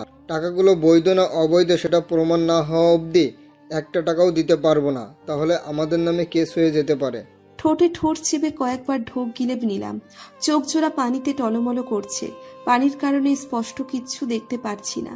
চোখের সামনে শুধু ভাসছে আয়েশের রক্তাক্ত দেহ, যেখান থেকে শুধু রক্তের বন্যা বয়ে যাচ্ছে। একসময় হাত জোর করে ফেললাম আমি। টাকাটা না পেলে উনি বাঁচবেন না, প্লিজ দিয়ে দিন। সরি, এতে আমাদের কিছু করার নাই, আমরা নিরুপায়। আরো অনেকবার বলার পরেও নির্দয়ের মতো না করে দিল তারা। শেষমেশ কষ্টে লুকিয়ে রাখতে না পেরে কেঁদে দিলাম আমি। আমার শক্তি ফুরিয়ে আসছে। কাঁদতেও যে শক্তির দরকার তাও যেন পাচ্ছি না। মুখে হাত দিয়ে চাপা কান্না করে চলেছি। একসময় এই অপরিচিত পুরুষটি আমার পাশে এসে দাঁড়ান। গম্ভীর গলায় বলেন, আমি আপনার অবস্থা বুঝতে পারছি, পারলে আপনাকে টাকা দিয়ে হেল্প করতাম, কিন্তু আমিও অন্তত মধ্যবিত্ত পরিবারের ছেলে, এত টাকা দেওয়ার ক্ষমতা নেই আমার। আপনি যে এই সময় আমার পাশে দাঁড়িয়ে আছেন এটাই অনেক। এই যুগে এসব কয়জন করে? আমি শুধু চাই উনি সুস্থ হয়ে উঠুক, ব্যাস। চাপা সুরে বললাম আমি। সেটা শুনে উনি একটু ভেবে বলেন, এমন কেউ নেই যে আপনাকে এই সময় হেল্প করতে পারে। কান্না থামলো আমার। মস্তিষ্ক কাজে লাগিয়ে ভাবতে লাগলাম, মা বাবা কোনো মতে এত টাকা দিতে পারবে না। আর জুহাইর তো শহরেই নেই, এতক্ষণে বিদেশে চলে গেছে হয়তো। ওর সঙ্গে তেমন যোগাযোগ নেই আমার। বিদেশস্থ দেশের ফোন নাম্বার দিয়ে কাজ হবে না। এখন কোন দিকে যাব ভাবতেই দিশেহারা হয়ে পড়লাম। হাঁটু গেড়ে সেখানেই বসে গেলাম। চোখ দিয়ে অঝরে পানি গড়িয়ে পড়ছে, কিন্তু এই পানি যত্ন সহকারে মুছে দেওয়ার মানুষটা আজ আমার পাশে নেই। মাথায় আয়েশের বাবার কথা আসতেই উঠে দাঁড়ালাম। ওই বাড়িতে গেলে নিশ্চয়ই আয়েশের বাবা অন্তত মুখ ঘুরিয়ে থাকবেন না। যতই হোক নিজের রক্তের টান আলাদা হয়। তাড়াহুড়ো করে বললাম, আয়েশের বাবা, ওনার কাছে যেতে হবে। উনি ছেলের কথা শুনে নিশ্চয়ই কিছু করবেন। তাহলে দেরি না করে যাওয়া যাক। আমি মাথা নাড়ালাম। দ্রুত পেরিয়ে এলাম আমরা। আশার কিঞ্চিত আলো পেলাম, কিন্তু এসব কিছু বেশ ঘোলাটে লাগছে। প্রথমে আয়েশকে এভাবে আঘাত করা, আর তারপর টাকার অ্যাকাউন্ট ব্লক, সব মিলিয়ে বিষয়টা বড্ড জটিল। যেন কেউ ইচ্ছে করে দাবার গুটি সাজিয়ে খেলে যাচ্ছে। কিন্তু কে? রাত প্রায় 9টা কি 10টা। রাস্তার মেইন রোড দিয়ে হাঁটছি। পা চলছে না আমার। নিজের মধ্যে নেই আমি। মনে হচ্ছে আমার সব শেষ। এতটা অসহায় মনে হয়নি কখনো নিজেকে। চোখের সামনে কি যাকে এতদিন ধরে অগোচরে ভালোবেসেছি তাকে খোয়াতে হবে? ভাবতেই মাথা কাজ করা বন্ধ করে দিল। ওই বাড়িতে গিয়ে যতটুকু আশার আলো দেখা পেয়েছিলাম সেটা নিভে গেল। আয়েশের বাবা নেই, আর ওনার সৎমা প্রথমে দরজা খুলতেই রাজি হননি। একসময় যখন দরজা খোলেন, আয়েশের অবস্থার কথা খুলে বললে বিন্দুমাত্র বিচলিত হননি, বরং উল্টে বলেছেন, যেই ছেলেটা আমায় দু চোখে দেখতে পারে না তাকে ঠিক করলে আবার আমাকে হামলা করবে না, তার কি মানে? নিজের ছেলে বানিয়ে রাখতে চেয়েছিলাম তাকে, কিন্তু কি করলো সে? দরকার নেই আমার এমন ছেলের। এতটুকু বলেই মুখের উপর দরজা বন্ধ করে দিয়েছিলেন উনি। জানি না উনি কেমন মহিলা। আমার জানা মতে নারী মানেই কোমলতার কেন্দ্রবিন্দু। তাদের মাঝে মমতার ভরপুর। জন্ম দেওয়া মা হয়তো নন, কিন্তু মা তো এতটা নির্দয় না হলেও পারতেন। চেয়ারে আয়েশের ভঙ্গিতে বসে আছেন মিসেস মালিহা। চোখজোড়া ওনার বন্ধ, পায়ে পা তুলে হাতে ফোন নিয়ে রয়েছেন। একটা সময় চোখ খুললেন উনি। ফোনের স্ক্রিন অন করে কারো নম্বর ডায়াল করে ফোনটা কানের কাছে ধরলেন। সঙ্গে সঙ্গে ওপাশ থেকে রিসিভ হলো ফোন।